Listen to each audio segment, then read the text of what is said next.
Amplifier aficionados, the day has come. Line 6 has released new amps. Have they released the pinnacle of the amp world? No, they are filling the spot space that the Spider filled in their lineup, but they're going a different route. It's inspired by things. I will try to refrain from hinting at what the Qatar list is inspired by. No, it will not. Well, there's a separate video where we're going to talk about that in depth. But here's the thing. Line 6 pioneered. They pioneered modeling with the pod in the late 90s. We all had one, we all loved it, and then hated on it. But they did it. They came out with the Spider and all that stuff. So other companies looked at them and said, oh, they're doing good stuff, let's do our version.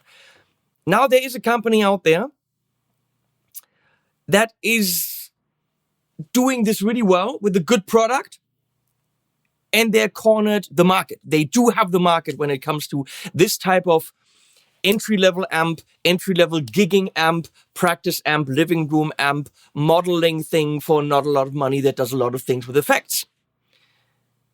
It serves a lot of purposes, not just for the beginner. And obviously Line 6 has to follow suit and say, well, what can we do that gets us part of the market back that we carved out for ourselves? So they're going the route to say, what are they doing right?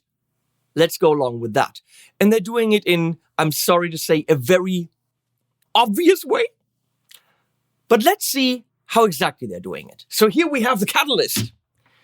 Underneath, we have another catalyst. On the table, we have another catalyst. There are 3 catalysts. Catalyst is, by the way, a freaking phenomenally good amp name.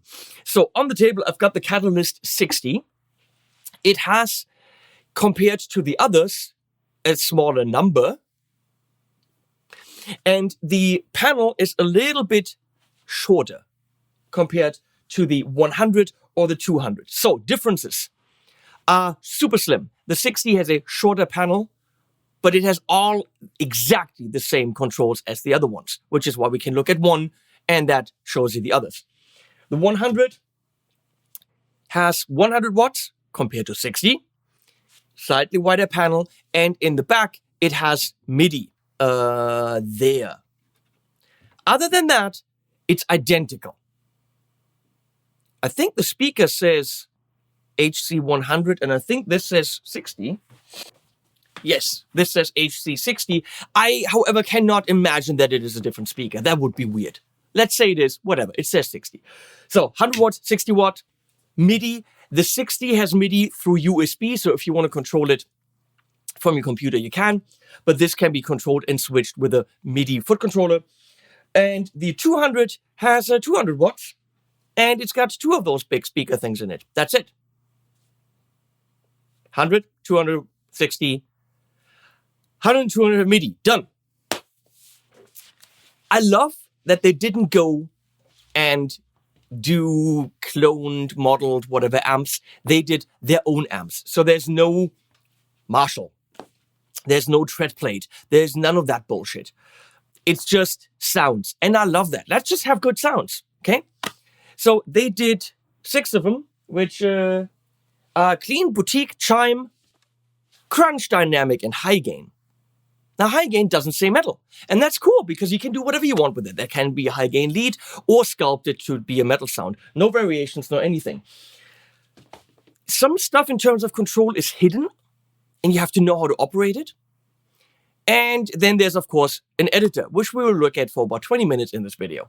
And there we also look at the direct recording functions, which you can do through USB. So it also is actually a 4-channel interface. Not sure how the 4 channels come in, but it says 4 channels.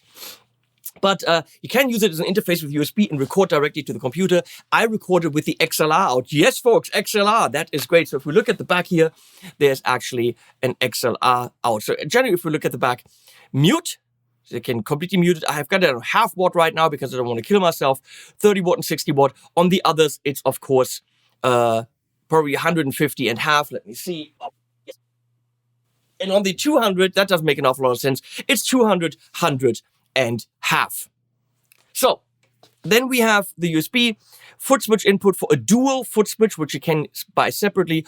Aux in, headphone out, send and return. The return can be configured to be directly to the power amp, so you can plug in your Helix or any kind of modeler or pedals you want and just use this as a powered cab. And there is the XLR with ground lift. Straightforward, but they thought about, this whole using it as a power amp, as did another company. So my little guide here says I should mention traditional controls. And by the way, they're paying me to make this video, so they say mention the traditional controls. It's got traditional controls. The idea is there are no hidden menus, even though there are some hidden functions by holding buttons. So, but they didn't want a display to go along with what's selling right now. It makes sense. If the thing without display is selling, why give it a display and make it all techie? This is techie, but it doesn't appear to be techie, and that's the core thing. So, I think we mentioned, 18 effects. There are 6 reverbs, 6 delays, 6 modulations, and 6 pitch effects. Do we really need pitch effects in that type of amp, or is that a waste? It shall be discussed and explored in detail.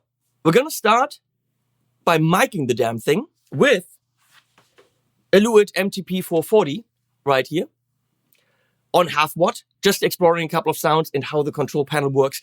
Then we're going to go into listening to the 3 different versions in the room. And that's extremely important. We're listening with 3DO binaural ears, so please put on headphones. It will transport you smack into the room and you can hear the difference. I recorded a couple of loops of the 3 different amps and you can determine whether you need bigger and more power. Then we're going to look at the app, where you can see all the control layout a lot better, the hidden functions a lot better. We can look at the effects better, and also we're exploring the direct out and how the XLR out sounds if you want to use it for recording. Does it make sense to get an amp like this for recording, or are you better off buying a much cheaper VST plugin that potentially does it better? But I mean, if you're recording your sounds with this, and you got a cool sound and you're working on a demo, save them and literally take exactly those sounds to rehearsal, which you can't do with a VST. So yeah, there's a point to it. And then there's the end of the video then. So we start. Ibanez RG Flibble Flip. Don't ask me what it's called. It's good guitar. Prestige, $1,400. Pretty middle of the road Ibanez, I would call it. Yeah. So, if you look at the top, thank you, Leslie. The lovely Leslie shows us the top. Tough to see the colors here. This is orange, this is green right now. So we're going to turn these off. I'm right now on channel A. There are 2 presets. Okay. Interestingly, it remembered what I just did without me saving it. Cool. Saving is holding in A or B. And I can, of course, go to manual, which is whatever is set up right now. And you can go to 6 banks of 2, so 12 presets overall, by holding in manual and flicking this switch right here. I don't know where I am right now. Right now I'm on the first bank, I think. Bam. Turn these off. So those are the 6 banks, and then you turn this. We're going to go to clean. There we go. No boost on. So we got the clean. The boost will give you more gain. Each boost on each amp is tailored to that amp. You can't change the boost characteristic. My gripe is it also kind of really boosts the volume. So volume levels are kind of jumping all over the place between different amp models, but also with boost on and off. So let's start with boost off. Let's go to manual here. That makes a lot of sense. So manual will just grab wherever the controls are right now. But just to make sure, we're going to wiggle them a bit. Channel volume, these are off. Reverb's off, and there's our master.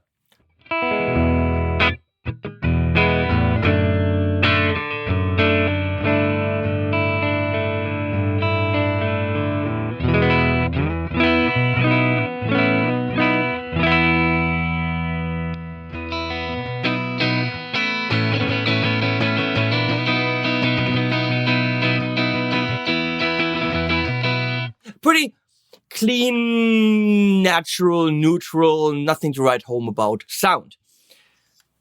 And obviously that's why we want a little bit of reverb. Sounds like a spring right there. How do I know that? Well, by holding in the reverb until it flashes, which actually does take an annoying time. Now you can see it flashing. How are you supposed to see when it flashes? By pushing on it when your thumb is on it? I don't know. User interface design is lacking there. I'm sorry, it takes quite a while. So right now it's flashing, but also not endlessly. At some point, see, it just stopped. It jumps back. So if you want to explore the effects, you will continuously have to hold it in and wait and wait and wait till it starts pulsing. So I'm holding it in.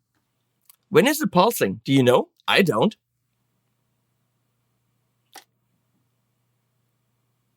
There it is. So I can now go, and maybe you see it's dimly lit. You can see the 6 different amps represent the 6 different effects. So there we go.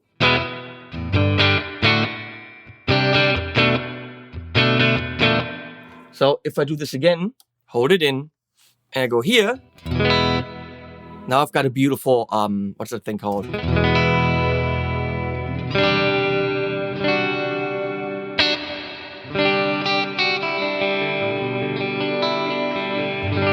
There's a very nice shimmer in there.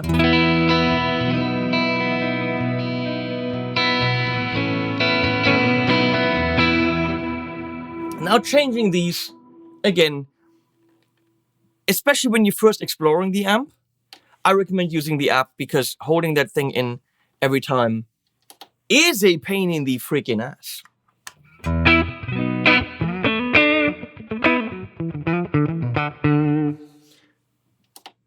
Delay. All you have is level.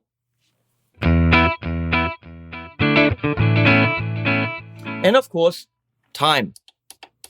Tap it.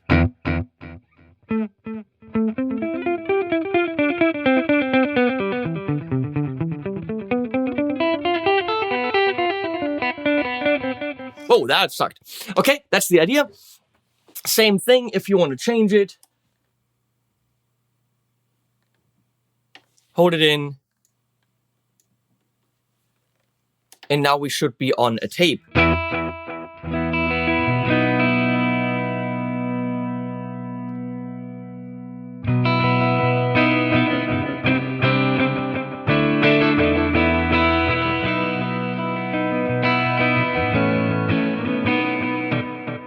So there is no modulation with delay, or there is no pitch with delay, because that's called an effect and you can only have one of them at the same time. So if I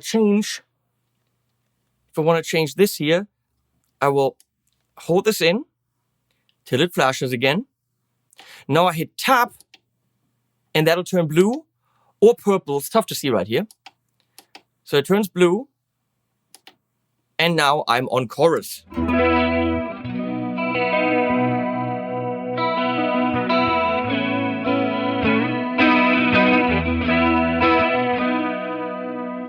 Okay, same thing. Hold it in, get a coffee while that's doing its thing, switch to filter or pitch. And you've got 6 pitch effects.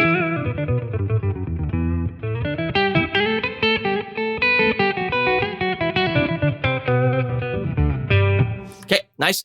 In terms of routing, what if you wanted that before the amp? That's relatively easy. You hold in this button and turn this to the left, and now it's before your preamp. Or for your delay, for example, you turn this to the right while you're holding the button, and now it's in the effects loop or post the amp. So if I go back to my delay, there you go.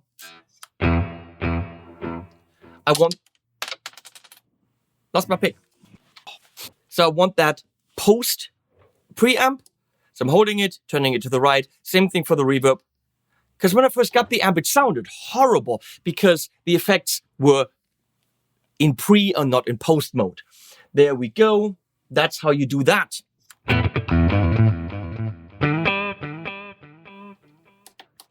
Talking about some more hidden features, let's go and do this. So now, right now, there's a noise, right?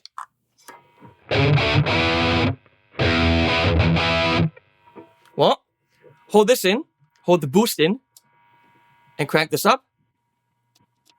Should turn the noise gate on. I think it did. It did turn it on, but the threshold is set too low, which you can only do in the app. So right now, it's on, but what's the point if it's on, if the threshold is not set? Again, that's something you save in your A and B settings, but for that you need the app. So it's got a noise gate, but it needs to be set up.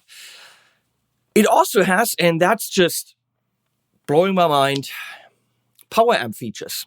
SAG, I personally don't care. Bias, who knows what that does? Been playing guitar for 32 years, I don't care. So it can do that, but it's just a nice little thing. But it also has hum. You actually can turn amplifier hum on, so these things feel more like a tube amp and it's got hum.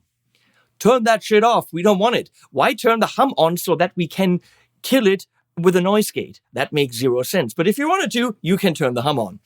Let's go through some more sounds here. Here we go. So I'm boosting this.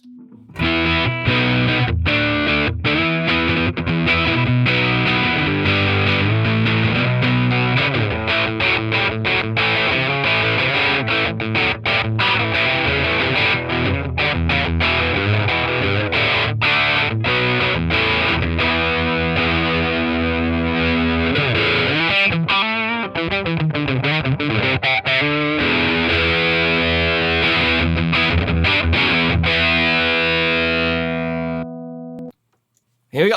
That's the boutique, which is actually what I use for clean.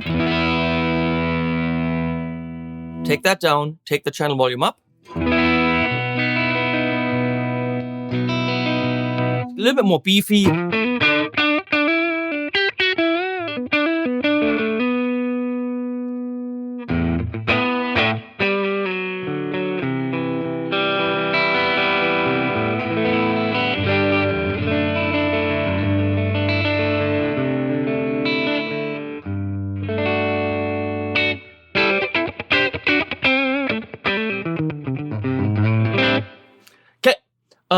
By the way, of course, hold in the tab.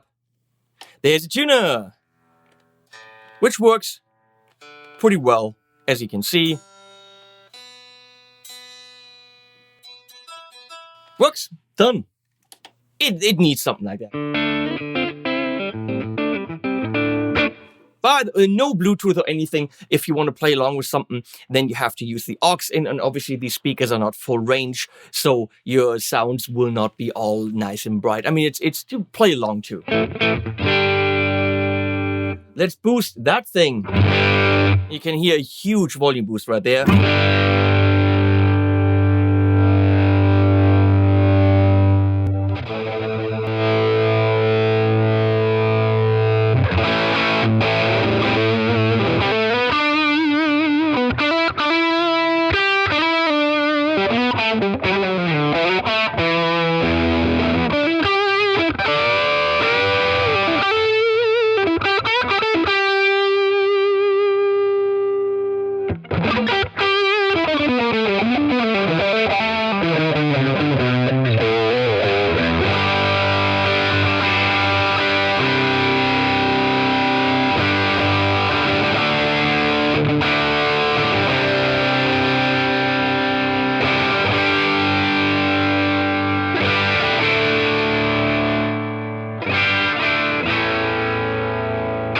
Okay, moving on. The chime really does chime and jangle.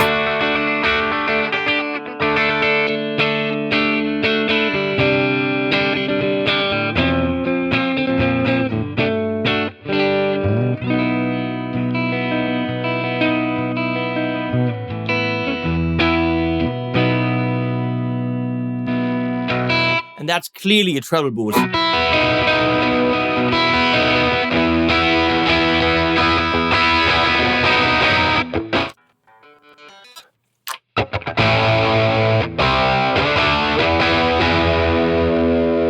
Okay, we got the crunch, which to me is too bitey.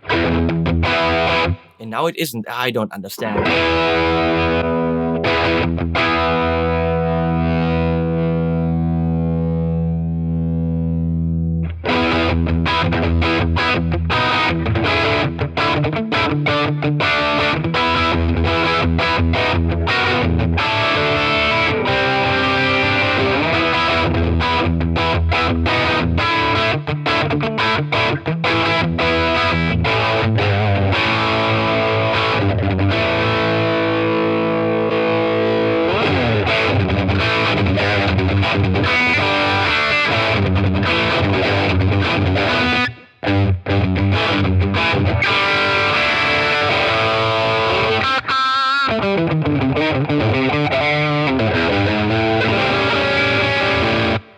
Okay, and then there's the dynamic, which I don't quite know what the idea there is. Maybe a very dynamic sound. And that it is.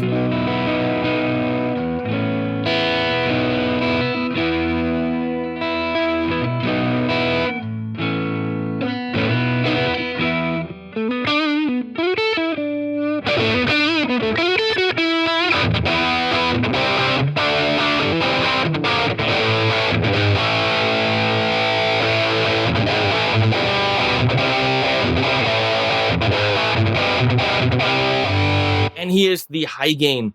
And that does sound relatively thick with that speaker. It is kind of more geared towards that, I think.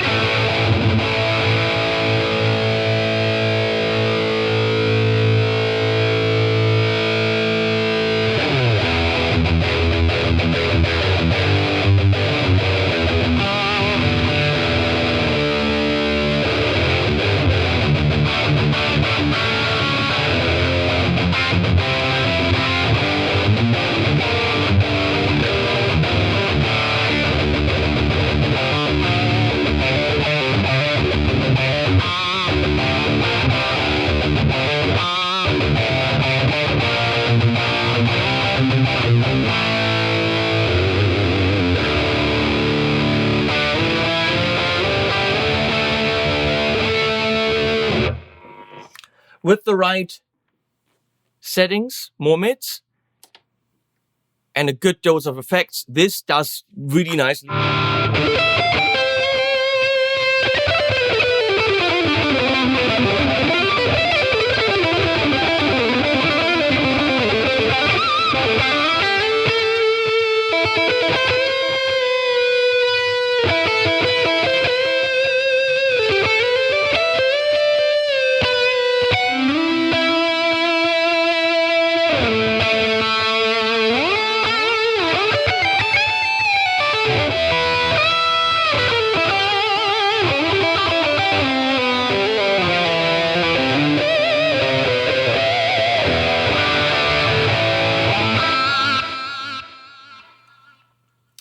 Well, and so on. I have a feeling that at that volume, this amp actually has a beautiful frequency response. When we kick in more gas, those speakers become a little bit on the edge. So I usually actually ran it like this. I had to take the treble down for it not to take my head off. At half watt, which is likely where you're going to play it at home most of the time, this is actually rather nice. You have to know, take it to a rehearsal, crank it up, take it to a gig. You're gonna have to tame that treble in presence. The only question is, will that be tamed for all of your presets? You might have to have presets for home and presets for live. Now, chances are you're never going to do what I'm doing. You're never going to mic it. Why would you mic this? Because at home, you're going to play it as a combo. And you're going to listen to it sitting on the floor, not on the table. In rehearsal, you're very likely either going to listen to it from the combo in the band context, or you're going to have XLR and you're going to go in a mixer. Same thing live. Why would you mic it if it has a direct out? So how good of a test of sounds was the close miking? I have no idea. Which is why we're going into the direct sounds. No, we're not. No, we're not. We're going to start with checking them out in the room. So get your headphones. I'm waiting.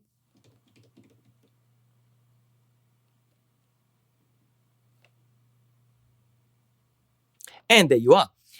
Get your headphones, put them on. Here are the sounds in the room.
Well, we learned a bit more. Now let's go and explore the editor, really look at all the effects, much easier to dial in, and the direct sounds of the Catalyst. So here we are in the app, which was rather easy to install, and I have to say it has a very simple interface. If you've played with the amp a little bit, the app should reveal itself to you in minutes. How much can you do with the app that the amp interface doesn't allow you? Not too much. A little bit more tweaking on the effects. Everything, of course, is very easily accessible, a little bit easier than on the amp. On the amp, you have to remember, like, push that and turn that. All that is laid out here. So if you're really crafting sounds, the app is a good idea. And as I said, you hook it up with USB, and then it's fairly simple. You can listen to the amp with USB. So it actually is an audio interface to record, but we're using right now the XLR out into my Universal Audio Apollo. So at the same time, we can also check out the DI sounds. The thing that I like is when you go to settings, which of course you can't see up here. Settings. There aren't many. Effects loop on and off, expression pedal, blah, blah, MIDI channel. But that is it. There really isn't that much behind the scenes. There's A and B presets and manual. You can go to one of the 6 banks, which of course you can select on the amp or with MIDI. And then you can save everything here, import other people's presets, which of course, you know, the community will grow around this. Other than that, you have the type dial, which you can dial by pulling the mouse up and down, but you can also just click on type and click. You have the boost, the gain, the same thing as is on the amp. The thing that you have in the app is turning hum on and off.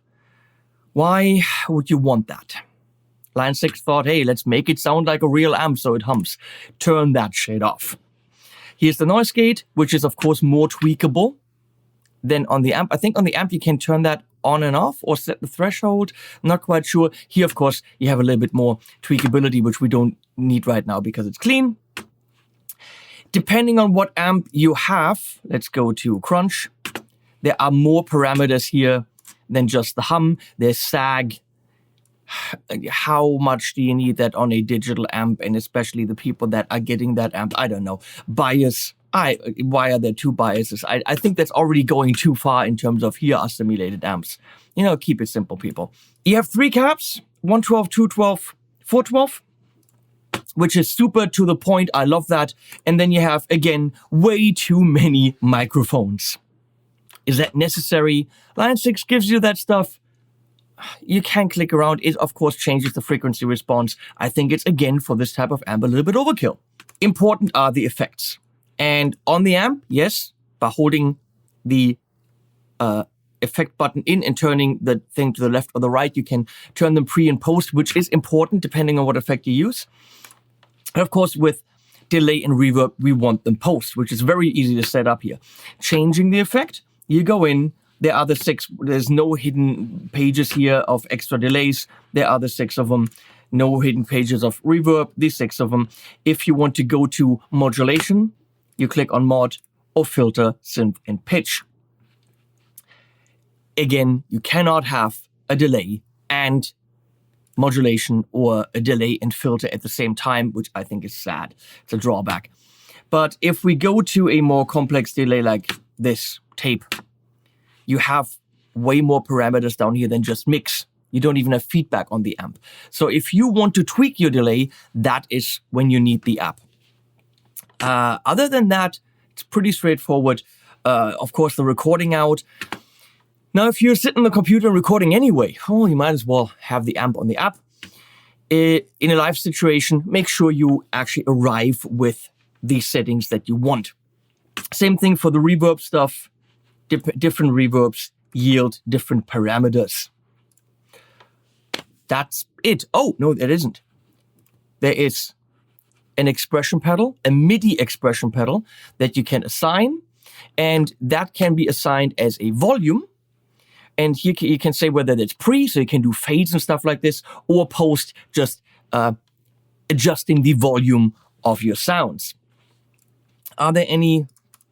No, there are no presets here. I, of course, can go through the presets that the amp has. So let's see what the pristine is. I'm playing McMull Stinger, and we're hearing the direct XLR out.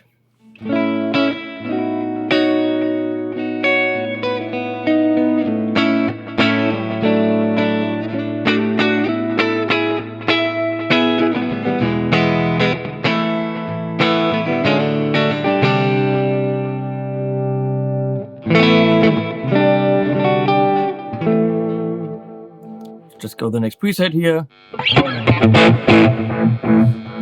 Yep.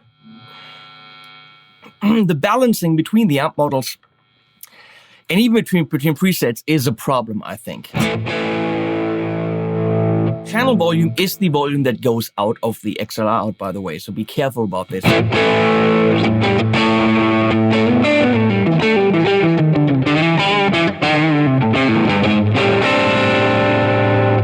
So let's take that sound, let's turn the effects off here, reverb on, that's fine. And let's, wait, is the hum on?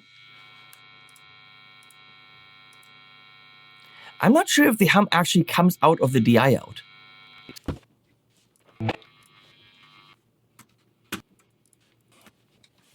Line 6, people. Way to go and waste a lot of time putting that in the app, making it a feature for the amp. That hum is so subtle. It's just a little bit of ground, mains hum, that you can imagine if it's there, but I mean, yeah, why?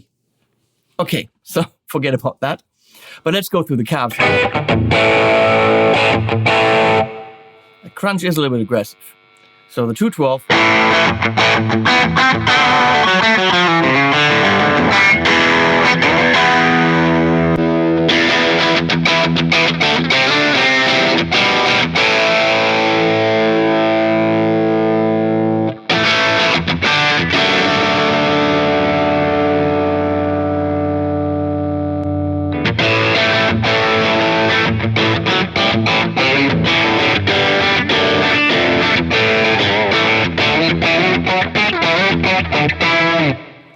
Before you start asking, no, you cannot load your own IRs. That would be utterly ridiculous.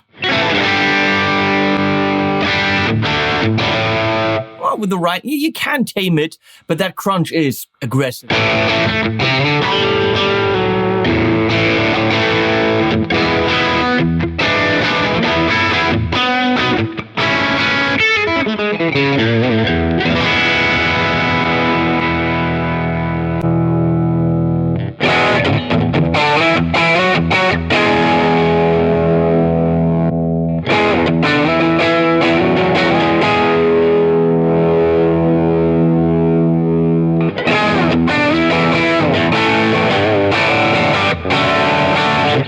Okay, let's go right here to boutique, off.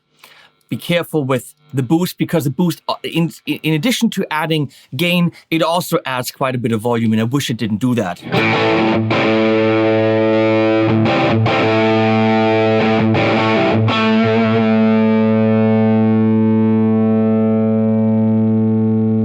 And you can hear the crunch has a lot, it has too much treble, and then others don't. So volume and frequency balancing of the different amp models, I think, could benefit from an update.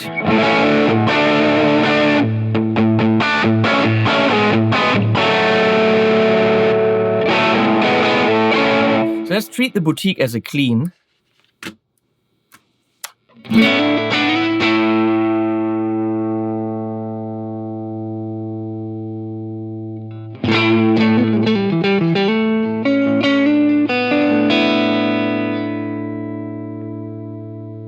Once you know what you're doing, you're really navigating that app rather fast.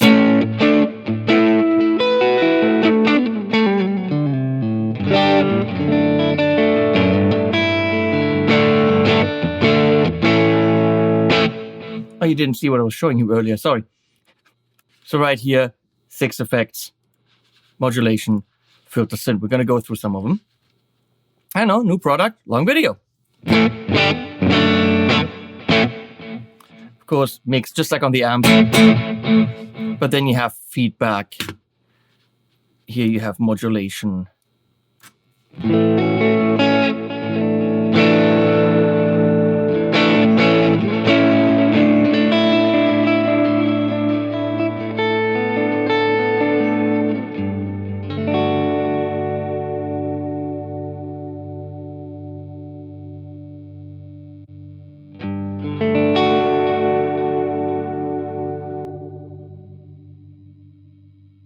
Can't type it in because, okay, here we go.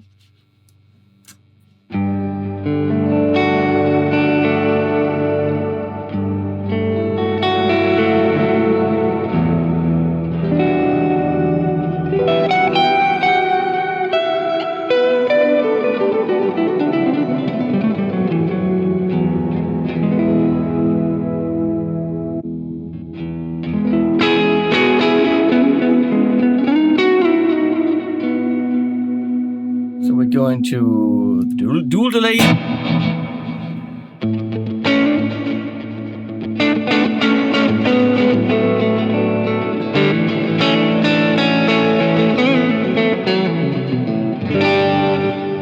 So let's go to some of the modulation stuff. Plastic chorus. Gonna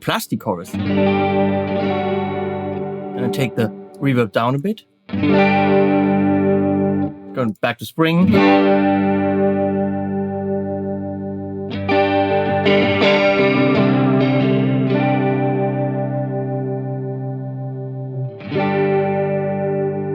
So definitely way more things you can set up on the effects.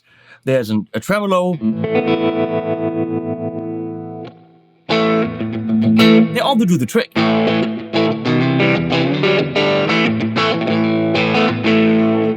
Flanger.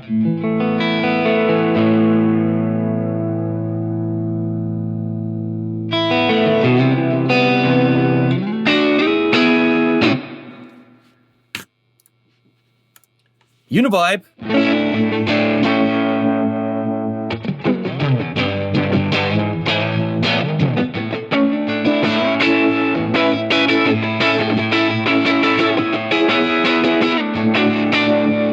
And a rotary.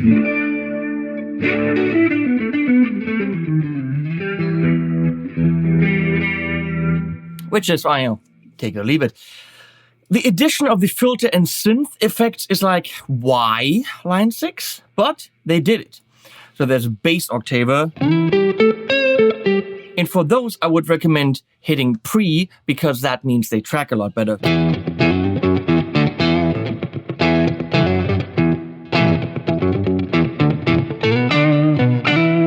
And that, of course, could be cool with some gain.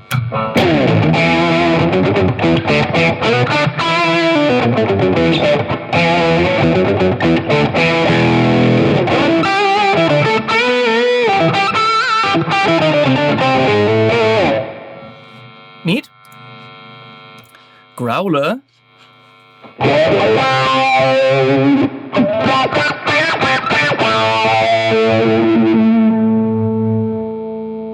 So that's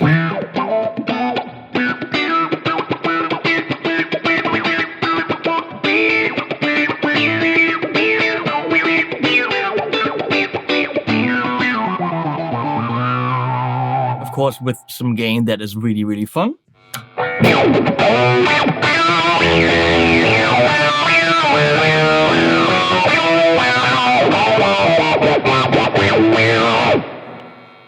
It is, okay?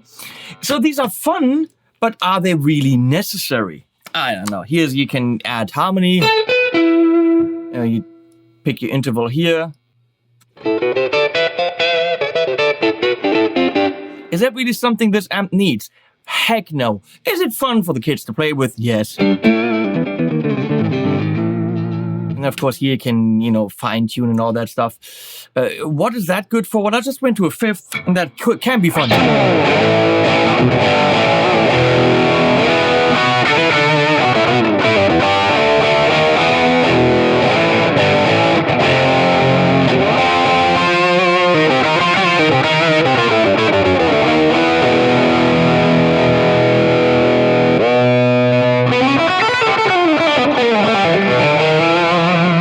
the same thing, but now it actually just shifts.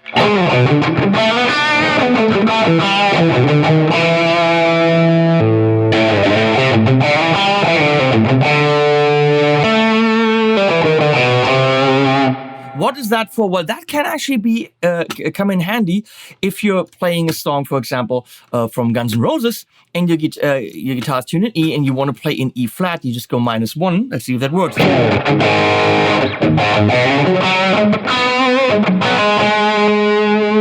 I forgot all my Guns N' Roses solos. But, I mean, you could do. What I'm actually playing is, but that's what's on the album. So that's a nifty feature to actually set up. How do you see on the amp that it's correct? Well, difficult, but that's what you have the app for. And then there's a fuzz, an octafuzz.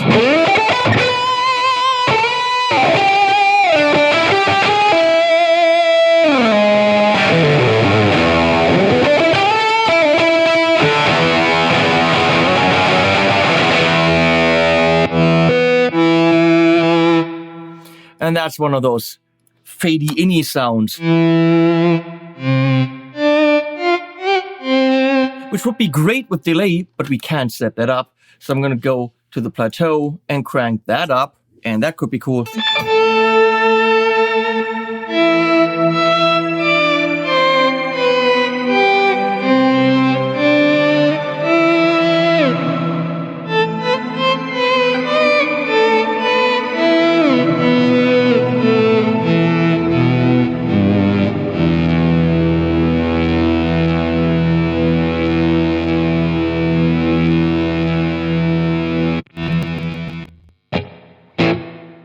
Pick a simple sound here. Go through the different models. Clean in DI mode.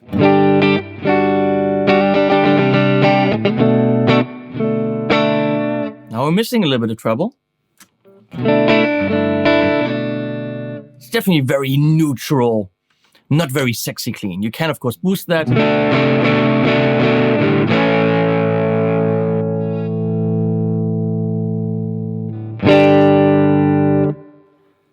Level juggling. Okay, I would rather go to Boutique for the clean and take the gain down, because that's a much meatier sound.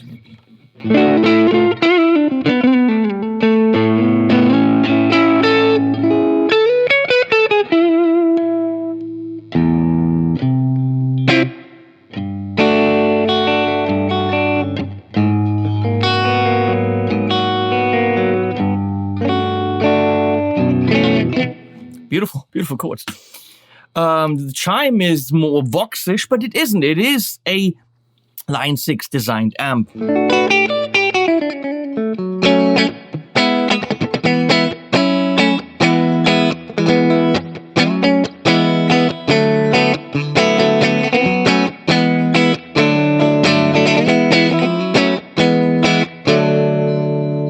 It's not bad if you boost that. And again, way too much.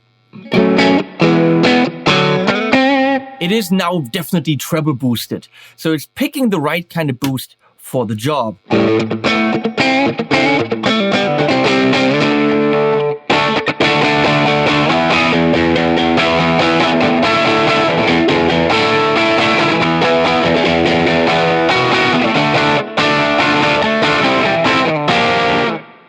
In the top end, it gets a little bit crunch is my least favorite. It is too bitey and scratchy. It's definitely British, but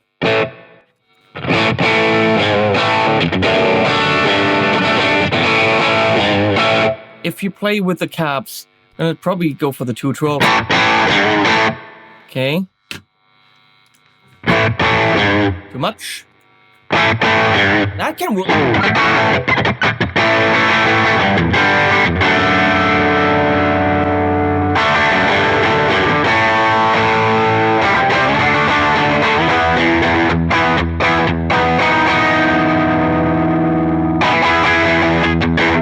it's not quite there. Why is the 412 smaller sounding than the... That could be good balance right there.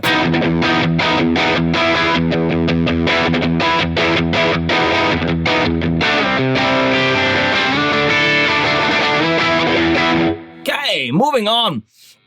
Dynamic.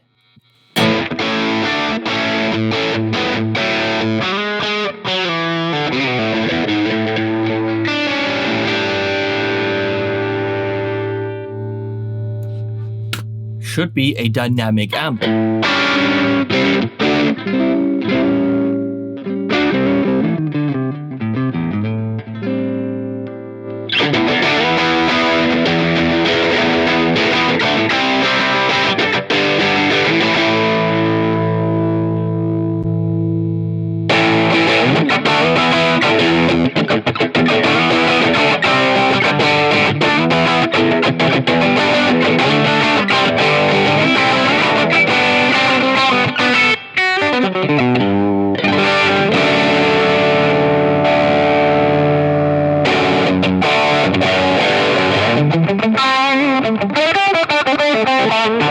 And then, of course, the heaviness in the high gain.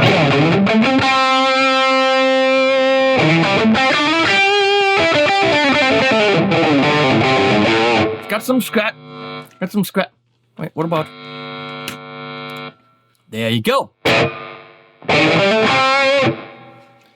So it's got some scratchiness going on. Let's see if we can tame that for a beautiful lead, which I did get out of this.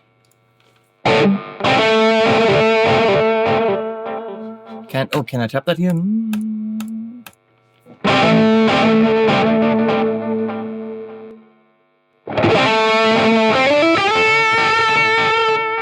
So that doesn't sound good now. Why? Because I'm in pre before the high gain. So set that approach. Quite a bit better. Actually gonna go to the transistor tape. That'll work. And we're boosting this.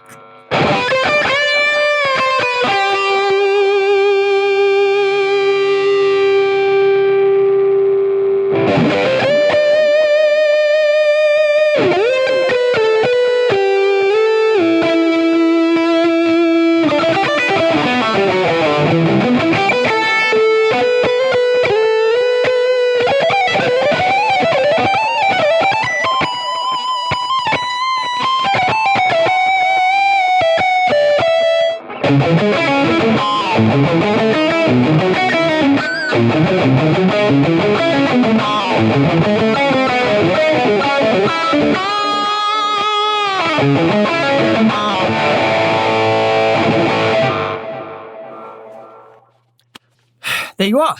Back to me. So there we are. I think we explored as much as we can of Line 6's new amp line, the Catalyst. Now, pricing-wise, I have MSRPs. And giving those to you don't really help because they're going to be shocking in terms of, oh my God, but it's an MSRP. I have a hunch that given the MSRPs, these are above their equivalents in the market from other brands. I mean, established brand, as are the other brands. So, Line 6's decision to go with a higher price point surprises me. And that begs the question, why would you buy this over the competition? I think there are great sounds to be had for certain applications. There are decent, sometimes not so decent, direct sounds. I don't understand the hum. Why is that there? I don't understand the why do we put as an effect section the whole pitch stuff in there. That is very, I mean, that's fun to play with, but that's very play stuff. It's something you would get as a guitar player way down your career when you're really bored, but that's not bread and butter sounds. So I think actually having more variety when it comes to overdrives would have been smart. Why do pitch? Where are the compressors, for example? Stuff like this. So I'm a little bit confused. as to why they chose to do that. However, that's all updatable, I guess. They could probably just throw in some compressors in the pitch section and just take some of the pitch out if they wanted to. User interface is solid, even though that you push a button and you have to dial something, but then you have to wait quite a while for the button to flash, but then you actually don't see that flashing because you got your freaking finger on it. Okay, you got 2 presets and a manual, but you've got 6 times 2 presets, which is more than enough. And you can, of course, switch those with MIDI if you wanted to. And you have you can use a 2-button foot switch, and that allows you to switch between the 2 presets that are active at the time. So live, you have access to 2 sounds, as far as I understand. I will be making more videos comparing this to the direct competition. And if you're really interested in more, then watch those. That was a first pretty in-depth look at the Catalyst. It was time for Line 6 to come out with something new. And again, stuff to like and stuff to go, Oh, weights. Let's talk about weights. I weighed them for you.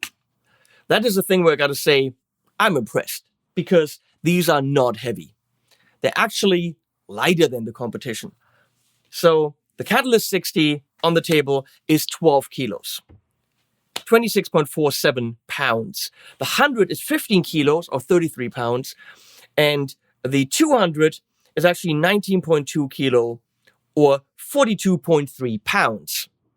So all really lightweight. And that's where these really come in handy to go to your cover gig or take it to a rehearsal. It doesn't break the bank. Leave it in the practice room. Have your amp at home. Now, sound-wise, do these sound like tube amps?